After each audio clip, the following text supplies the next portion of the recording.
L'année 2025 s'achève avec une fois encore son lot d'excès, d'instabilité, de violence. Les tensions internationales ont des conséquences dans notre pays. Notre vie politique nationale est marquée par l'indécision, l'absence de paroles fortes et surtout une incertitude inquiétante. Nous le savons bien, l'instabilité emporte toujours avec elle la protection des plus fragiles, des plus vulnérables. Je souhaite que 2026 permette d'inverser cette tendance mortifère pour notre démocratie, pour notre cohésion sociale, qu'elle nous permette collectivement de retrouver le chemin de l'espoir. 2026 sera une année électorale.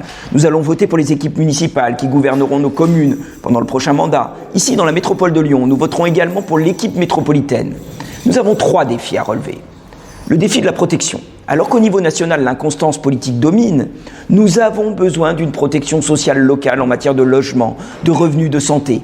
Pas de protection sans volontarisme politique, sans des choix clairs. Voulons-nous poursuivre le revenu solidarité jeune pour les moins de 25 ans qui, depuis 2021, a déjà aidé 3800 jeunes. Voulons-nous que chacun et chacune puisse avoir accès à un logement abordable dans notre métropole? Voulons-nous des équipements de santé dans tous nos quartiers, une médecine de proximité pour tout le monde? Le défi de la cohésion, l'entre-soi sur des bases culturelles, financières et autres, n'a jamais été aussi fort dans notre pays et dans l'ensemble de nos territoires. L'accès à l'information, à l'éducation, aux loisirs, à la culture et même au sport renforce souvent cet entre-soi. Notre cohésion sociale doit passer par des services publics accessible à toutes et tous, par une éducation populaire renforcée, par une éducation publique encore plus attractive.